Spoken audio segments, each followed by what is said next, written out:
I'm Jonathan Ashong-Lamptey. This is the Resource Groups podcast. Here's what's coming up on today's show. I've got a confession to make.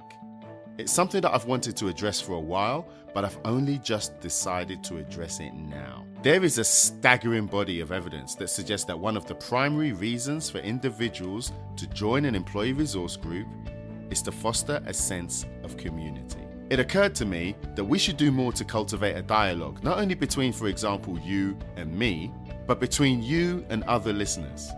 A community. So from this week, we are launching the Resource Groups community. I'm Jonathan Ashong-Lamptey, and welcome to the latest episode of the Resource Groups podcast, where it's my job to explore, discuss, and deconstruct ways to help the people within your workplace reach their potential and drive performance through inclusive practices. In simple terms, this means I'll be drawing from a variety of disciplines, trying to connect the dots in terms of best practices, habits, and other important pieces of information that you can apply in your organization. Today, I'm talking confessions, community, and employee resource groups. I've got a confession to make. It's something that I've wanted to address for a while, but I've only just decided to address it now. In today's show, I discuss several things, including my confession and how I plan to address it, 3 recent experiences that have reminded me of the importance of building a community, my new contribution towards creating change, and much, much more. If you're finding this for the first time, make sure you check out the show notes to get details of all the reports and all the resources that are discussed in the show by going to resourcegroups.com/podcasts. That's resourcegroups.com/podcasts. That's also a way you can get in contact to make any suggestions for the show, recommendations for future episodes, or just to learn more about what we're doing. I look forward to hearing from you and hope you enjoy the show. Okay, I've got a confession to make. There's something that I talk about all the time that I haven't done, and I'm not happy about it. But before I get into the details of that, I want to talk about 3 recent experiences that have reminded me about the importance of community building. The first experience I had was based on last week's show. The last series that we had on the show was about the evolution of employee resource groups. I'll link to that in the show notes. The series discussed the work of influential scholars in the field and highlighted what this meant for you with regards to the evolution of your employee resource groups. Reading these papers reinforced in my mind the need for individuals to seek communities for like-minded individuals. There is a staggering body of evidence that suggests that one of the primary reasons for individuals to join an employee resource group is to foster a sense of community. Here on this show, we define employee resource groups as voluntary groups of employees that share a common identity, values, or interests. People who belong to resource groups have something in common, and that's why these groups have so much value. The second experience I had was earlier this week. I had a call with someone I respect in the inclusion space. We hadn't spoken for a while, and we were talking about our work, how we're trying to contribute, that kind of thing. In my mind, this person is really trying to create value for people just like you. I was speaking to them because they share our values. We've got something in common, and that's why we get on. I really enjoyed the conversation, and one of the things that we discussed was communication and how important this was in creating a community. I talked about how I receive a lot of messages from people like you saying how much they enjoy the podcast and how useful it is. This is extremely encouraging for me personally, and I'm grateful that for the attention that you all give me, that I'm able to provide something that you find meaningful. However, these people tend not to leave reviews on iTunes or elsewhere. They always seem to contact me directly. This means that other people don't benefit from what was said or even know that anything has even been said. It occurred to me that we should do more to cultivate a dialogue, not only between, for example, you and me, but between you and other listeners. A community.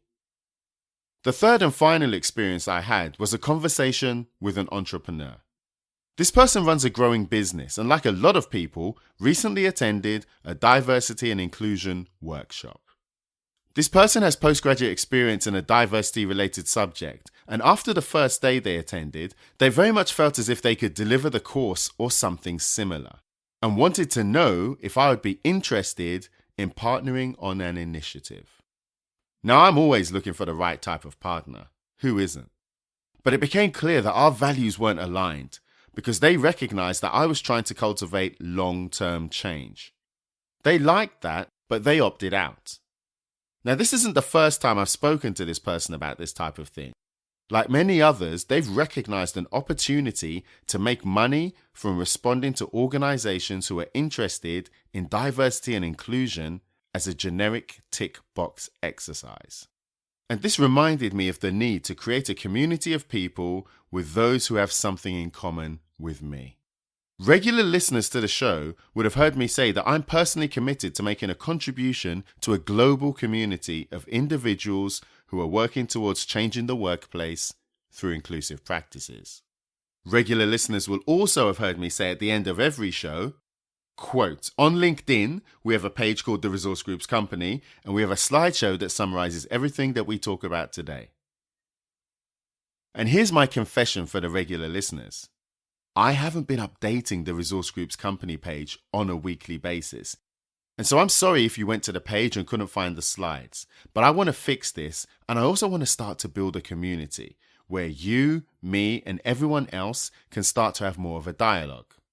So from this week, we are launching the Resource Groups Community. It's a LinkedIn group where every week we're going to post links to the podcast, links to the slides, and other important pieces of information related to employee resource groups. Now, this is something new, so like all movements, it's going to start small. We're committed to it, whether there's 5 people or 5,000. We're hoping that some of our 1,000 true fans will join this group. I'll link to a show in the show notes where I discuss this in more detail, but it's worth pointing out that if you're listening to this, then you're part of this community too. If you're interested in helping the people within your workplace reach their potential and drive performance through inclusive practices, join our group. If you're looking for best practices, habits, and other important pieces of information that you can apply in your organization, join our group. If you want to be part of a global community of individuals who are working towards changing the workplace, join our group. So let's wrap this up. What are the key messages here? 1. We've recently been reminded about the importance of community building and want to do something about it. 2. We recognize a greater need for communication, not only between you and us, but between you and other listeners. And 3, we've created a group called the Resource Groups Community on LinkedIn, and in order to help us, we want you to join our group. So what do you think? Are you building a community? Do you want to be part of our growing community? Get in touch or leave a comment. I would love to hear from you. To learn more about our work and the resources discussed in the show, check out the show notes by going to resourcegroups.com/podcasts. That's resourcegroups.com/podcasts. If you're finding this for the first time, hit subscribe to make sure you get all the latest updates and access to other episodes of the show. Make sure you sign up to our newsletter to get on the insider list for access to special events and forthcoming opportunities. We're active on social media. Follow us on Twitter. Our Twitter handle is @ResourceGroups. On LinkedIn, we have a group called the Resource Groups Community, and every week we continue the conversation about how you can help the people within your workplace reach their potential and drive performance through inclusive practices. There, we also provide a slide deck that summarizes everything that we talked about on the show. If you've learned something from today's show, please share it with one other person that you think may benefit. If you really like the show, please leave us a 5-star review. With your support, we can really take this show to the next level. Thanks for listening, and I will see you in the next episode.